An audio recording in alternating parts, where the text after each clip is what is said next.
नमस्कार दोस्तों। आज मैं आपके सामने एक पति पत्नी की अधूरी प्रेम कहानी लेकर आई हूँ।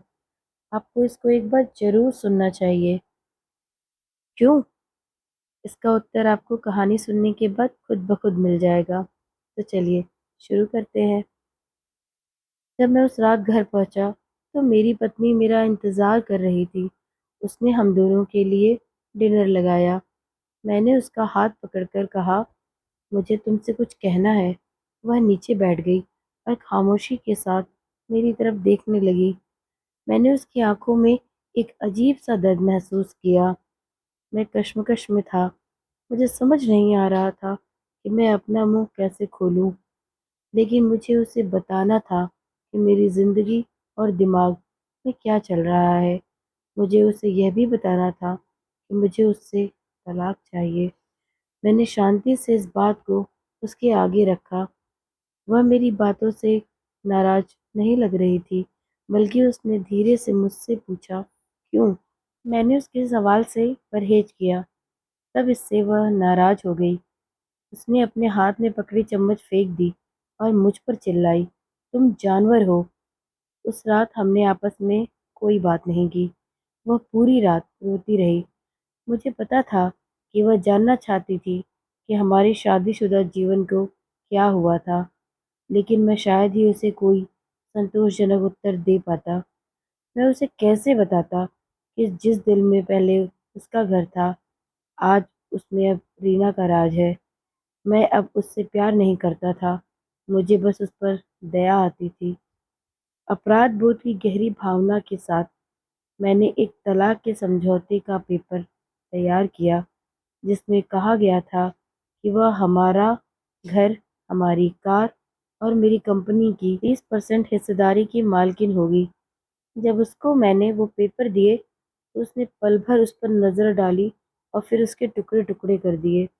जिस स्त्री ने अपने जीवन के 10 वर्ष मेरे साथ बिताए थे, वह अब अजनबी सी लगने लगी थी। मुझे उसके टाइम, संसाधनों और ऊर्जा जो उसने मुझ पर खर्च किया, उसके लिए खेद हुआ। लेकिन मैंने जो कहा था, मैं उसे वापस नहीं ले सकता था, क्योंकि मैं अब रीना से बहुत प्यार करने लगा था। अंत में वह मेरे सामने ज़ोर-ज़ोर से रोई, जिसकी मुझे उम्मीद थी। मेरे लिए उसका रोना वास्तव में एक तरह की रिहाई जैसा ही था। तलाक का विचार, जिसने मुझे कई हफ्तों से परेशान किया था, अब और मजबूत और स्पष्ट अपनी मंजिल को पाने को लग रहा था। अगले दिन मैं बहुत देर से घर वापस आया और देखा कि वह मेज़ पर कुछ लिख रही है। मैंने रात का खाना नहीं खाया और सीधे सोने चला गया, और बहुत तेज़ी से नींद भी आ गई, क्योंकि मैं रीना के साथ एक व्यस्त दिन के बाद कुछ थक सा गया था। जब मैं उठा तब भी वह टेबल पर लिख रही थी। मुझे परवाह नहीं थी, इसलिए मैं पलट गया और फिर से सो गया। सुबह उसने अपनी तलाक की शर्तें मुझे बताई। वह मुझसे कुछ नहीं चाहती थी, लेकिन तलाक से पहले उसे 1 महीने का नोटिस चाहिए था। उसने अनुरोध किया कि उस 1 महीने में हम दोनों यथासंभव सामान्य जीवन जीने के लिए संघर्ष करें। इसके लिए उसके कारण सरल थे।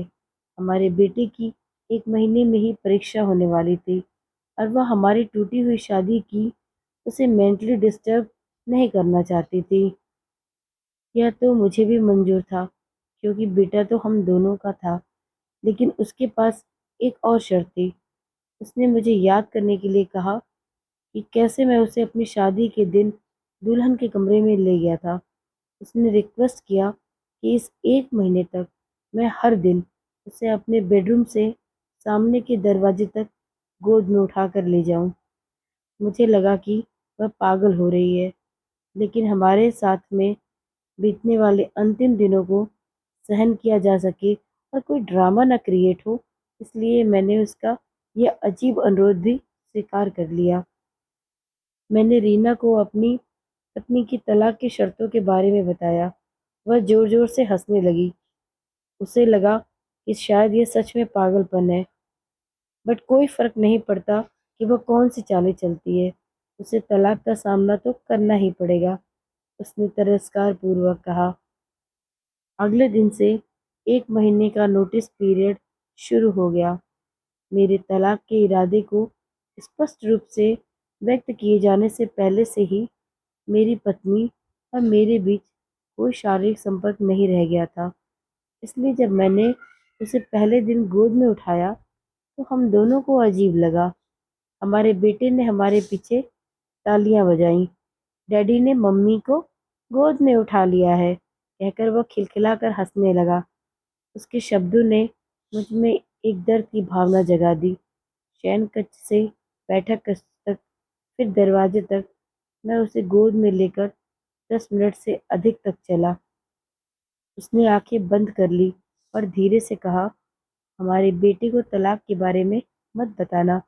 मैंने सिर हिलाया। कुछ परेशानी महसूस कर रहा था।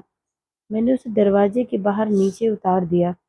वह काम पर जाने के लिए बस की प्रतीक्षा करने लगी। मैं ऑफिस के लिए अकेले ही चला गया। दूसरे दिन हम दोनों ने काफ़ी आसानी से एक्टिंग कर ली। वह मेरे सीने पर झुक गई।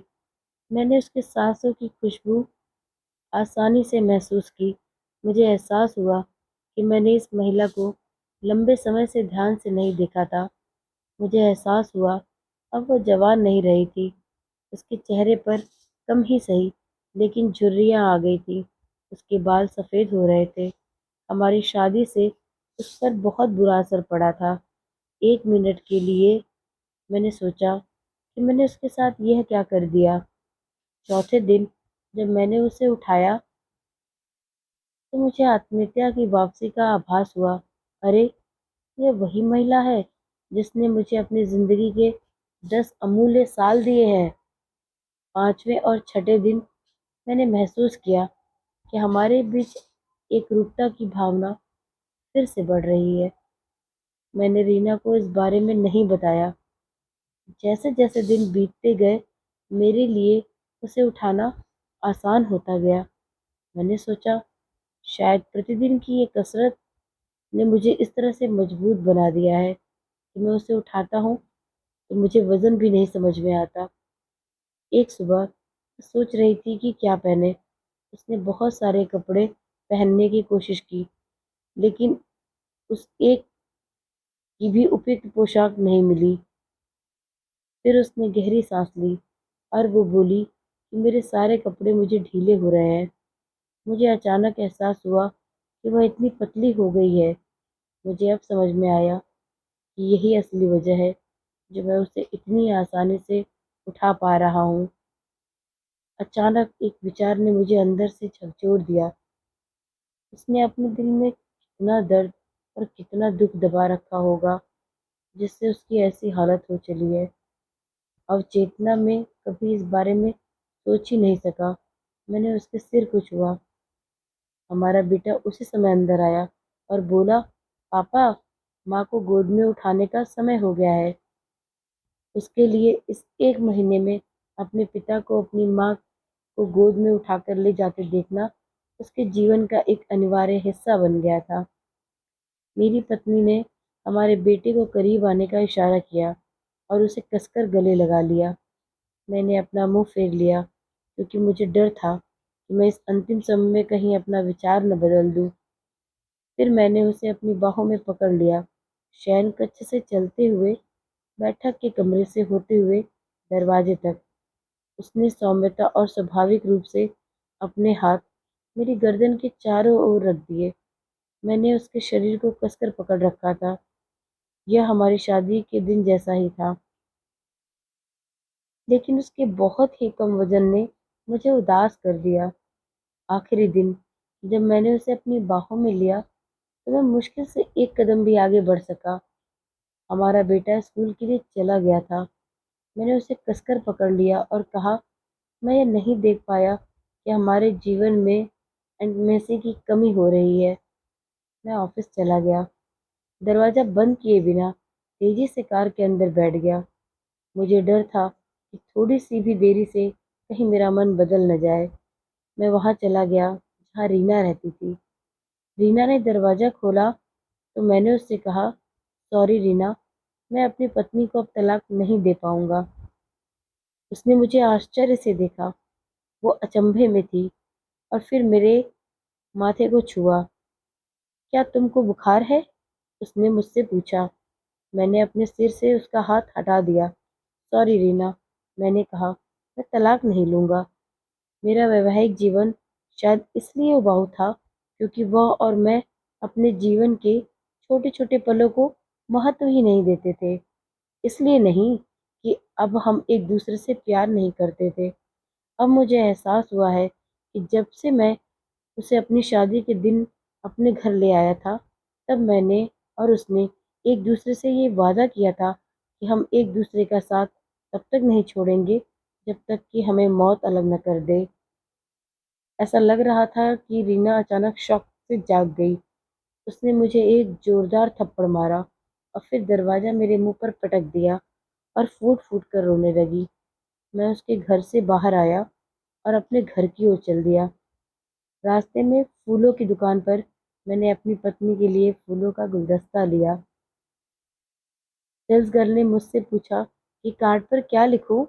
मैं मुस्कुराया और लिखा, मैं तुम्हें हर सुबह उठाऊंगा जब तक मौत हमें अलग नहीं कर देती।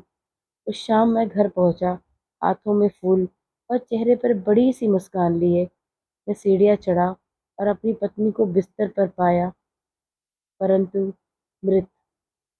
मेरी पत्नी महीनों से कैंसर से लड़ रही थी और मैं रीना के साथ इतना व्यस्त था कि ना मैंने ध्यान दिया और ना ही कभी महसूस किया कि वह बीमार है। वह जानती थी कि जल्द ही वह मर जाएगी और वह मुझे हमारे बेटे की नकारात्मक प्रतिक्रिया से बचाना चाहती थी। अगर हम तलाक के साथ आगे बढ़ते तो मेरा बेटा मुझसे पक्का नफरत करता। कम से कम हमारे बेटे की नज़र में मैं एक प्यार करने वाला पति हूँ। मैंने तो नहीं, लेकिन मेरी पत्नी ने अपना वादा आखिरी दम तक साथ निभाने का पूरी तरह से निभाया। पूरा जीवन अब मुझे पछतावे की आग में जलना था, मगर अब अपने आखिरी दम तक अपनी पत्नी से मैं और भी ज़्यादा प्यार करूँगा, चाहे अब वो मेरे साथ है या नहीं है। आपके जीवन के छोटे छोटे पल ही एक रिश्ते में वास्तव में मायने रखते हैं। यह हवेली, कार, संपत्ति, बैंक का पैसा नहीं है। ये खुशी के लिए अनुकूल माहौल बनाते हैं, लेकिन अपने आप में खुशी नहीं दे सकते। इसलिए अपने जीवन साथी के दोस्त बनने के लिए समय निकालें और एक दूसरे के लिए वे छोटे छोटे काम करें जो आपके बीच में प्यार को जिंदा रखे। यह एक वास्तविक सुख वैवाहिक जीवन के लिए बहुत ज़रूरी होता है। दोस्तों, यदि आप इस कहानी को शेयर नहीं करते तो कोई फ़र्क नहीं पड़ता, लेकिन अगर आप ऐसा करते हैं तो आप शायद एक शादी को टूटने से बचा सकते हैं। धन्यवाद।